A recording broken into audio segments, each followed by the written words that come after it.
नमस्कार साथियों, मैं अजय कुमार। जम्मू कश्मीर की विधानसभा ने पहलगाम आतंकी हमले के खिलाफ एक शानदार प्रस्ताव पारित किया है।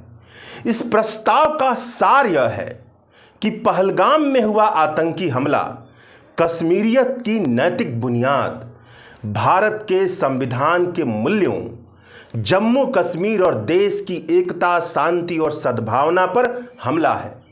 इस लंबे प्रस्ताव में एक जगह पर जिक्र है कि जम्मू कश्मीर की विधानसभा मीडिया से यह अपील करती है कि यह गैर जिम्मेदार तरीके से भावनाओं को न भड़काए, आतंकवादियों की साजिश का शिकार होने से बचे। जम्मू कश्मीर विधानसभा के प्रस्ताव में मीडिया के लिए जो अपील जाहिर की गई है उस पर गौर करने की जरूरत है, उसे ध्यान से समझने की जरूरत है। आतंकवाद के विषय पर दुनिया में जितने भी मशहूर जानकार हैं उन सबका मानना रहा है कि जब भी आतंकवादी हमला होता है तो मीडिया को जिम्मेदारी से काम करना चाहिए, अतिरेक यानी कि एक्सट्रीम से बचना चाहिए। ऐसा कुछ भी नहीं करना चाहिए जिससे ऐसा लगे कि वह आतंकवादियों के मंसूबों के जाल में पूरी तरह से फंस गए हैं। वही कर रहे हैं जो आतंकवादी चाहते हैं। इस आधार पर देखा जाए तो भारत की टीवी मीडिया, टीवी चैनलों पर पाकिस्तान से लड़ाई की हुंकार भर रही है। ऐसा लग रहा है कि लड़ाई बस होने ही वाली है और बम और बारूद सीधे टीवी चैनलों से ही युद्ध के मैदान में फेंके जाएंगे। हिंदी क्षेत्र के गांव देहात में बहुत बड़े लेवल पर देखे जाने वाले इन टीवी चैनलों की आप हेडिंग देखिएगा यूट्यूब पर जाकर के। कुछ हेडिंग मैं आपको पढ़कर सुनाता हूं। जल थल नभ, हर तरफ से टूट पड़ी सेना, पाकिस्तान में भयंकर तबाही, अमित शाह की फोर्स ने घेरे मुस्लिम इलाके, सिंधु का पानी रुका तो ढहेगा पाकिस्तान, भारत का चौतरफा वार, पाकिस्तान में मचा हाहाकार, भारत के साथ है रूस अमेरिका, पाकिस्तान पर हमला शुरू, पाकिस्तान में बचा सिर्फ 2 दिन का पानी, 5 घंटे में पूरा पाकिस्तान खत्म। इस तरह की हेडिंग के साथ टीवी चैनलों के जरिए पहलगाम आतंकी हमले के बाद जनता के सामने जानकारियां पेश की जा रही हैं।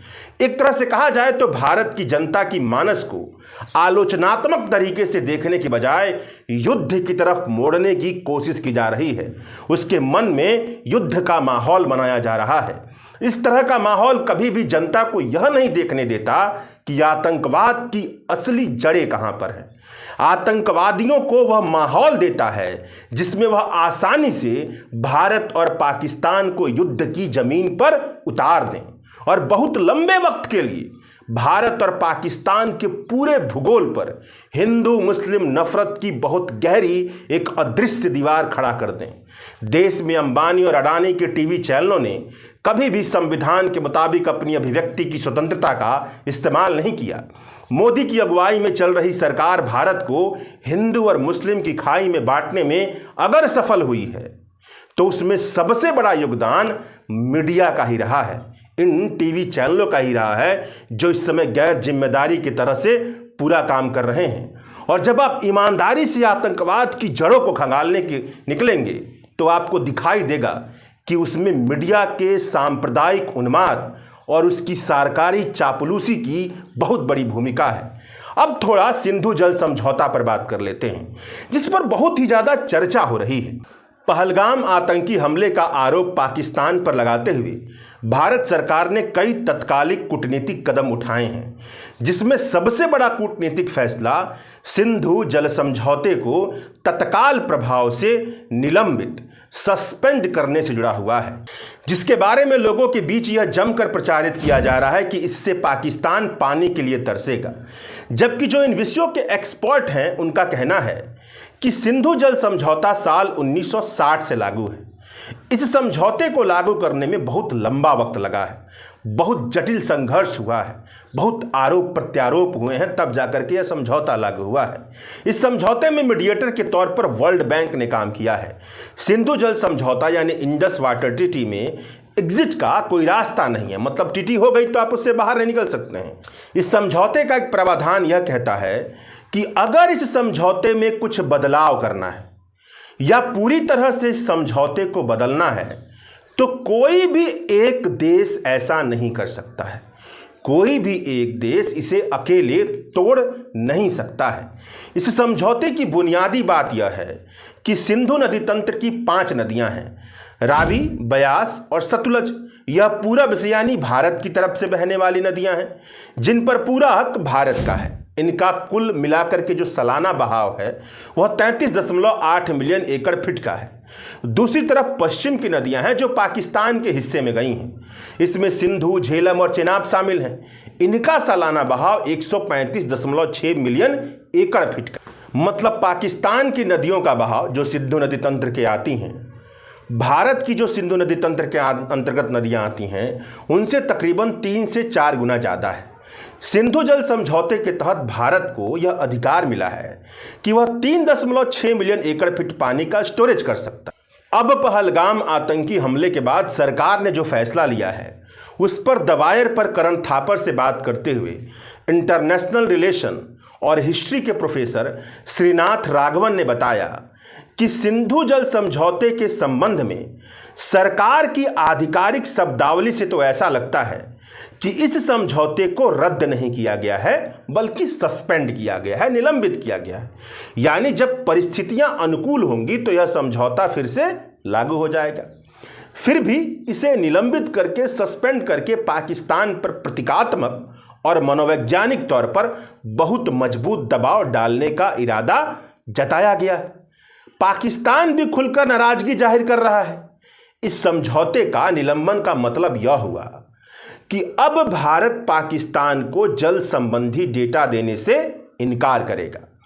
मानसून के मौसम में इस तरह के डेटा बहुत ही ज़्यादा उपयोगी होते हैं, लेकिन हमारे पास बांध, जलाशय और भंडारण की इतनी बड़ी सुविधा नहीं है कि हम पानी को रोक सके या मोड़ सके। जैसा कि जल शक्ति मंत्री ने कहा है कि हम यह सुनिश्चित करेंगे कि सिंधु नदी का एक बूंद पानी भी पाकिस्तान को न जाए। यह हाल फिलहाल तो नहीं हो सकता, श्रीनाथ राघवन का कहना है। इस तरह की व्यवस्था बनाने में ताकि सिंधु नदी का एक बूंद पानी भी पाकिस्तान को न जाए, भारत को 1-2 साल नहीं बल्कि कई साल लग सकते हैं।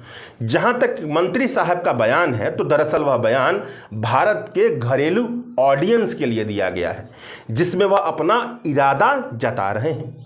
साल 1965, 1971 और 1998 में भारत और पाकिस्तान के संबंध मौजूदा वक्त से भी बहुत ज़्यादा खराब हो गए थे।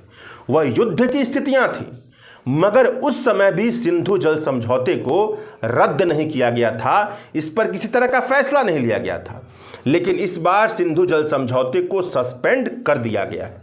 इस पर श्रीनाथ राघवन ने कहा कि भारत पिछले 10 सालों से सिंधु जल समझौता जिस तरह से काम कर रहा है उससे नाखुश रहा है। पिछले 10 साल से भारत और पाकिस्तान के बीच सिंधु जल समझौते को लेकर के एक तनाव भरा माहौल रहा है। भारतीय स्ट्रैटेजिक कम्युनिटी का एक खास वर्ग हमेशा से यह महसूस करता रहा है कि सिंधु नदी तंत्र एक तरह का हथियार है जिसे भारत पाकिस्तान के खिलाफ इस्तेमाल कर सकता है। तो समझौते को सस्पेंड करने या उससे दूर जाने की मांगे पब्लिक स्फीयर में विशेष तौर पर यह नहीं कहा जाना चाहिए कि बिल्कुल नया है। यह बहुत लंबे समय से इस पर चर्चा होती आई है स्ट्रैटेजिक कम्युनिटी में, लेकिन यह जरूर है कि पहली बार है कि सरकार ने सिंधु जल समझौते को सस्पेंड करने का ऐलान किया है। अंतर्राष्ट्रीय जगत में हमें ऐसे देश के तौर पर देखा जाता है जो अंतर्राष्ट्रीय संधियों को अपना कर चलता है, मगर यहां पर हमने अंतर्राष्ट्रीय संधि से अलग जाकर के फैसला लिया है। वर्ल्ड बैंक द्वारा जो संधि बनाई गई थी उससे अलग जाकर के हमने फैसला लिया है, इसलिए अपनी प्रतिष्ठा भी दांव पर लगी हुई है।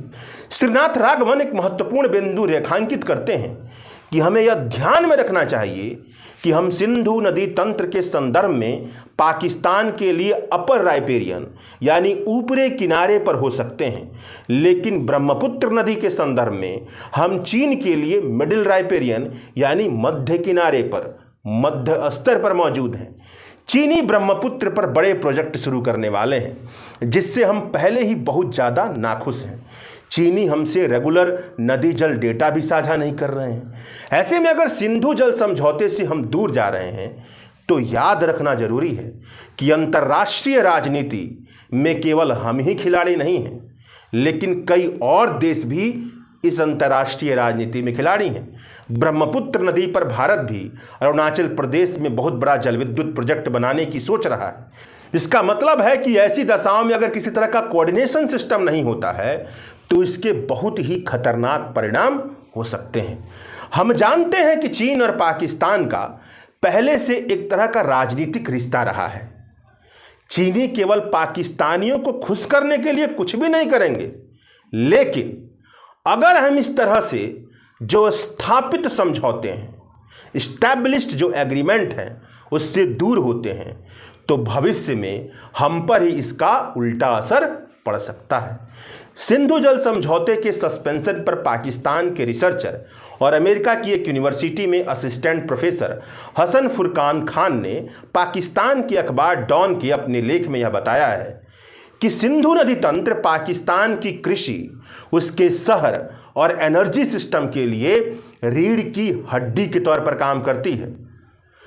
पाकिस्तान के पास सिंधु नदी तंत्र के अलावा और कोई दूसरा विकल्प नहीं है।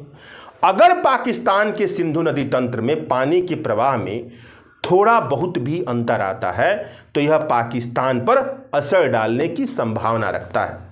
मतलब भारत में सिंधु जल समझौता का जो सस्पेंशन किया है उससे चाहे जितना असर पड़े वह असर पाकिस्तान पर बुरा ही पड़ेगा।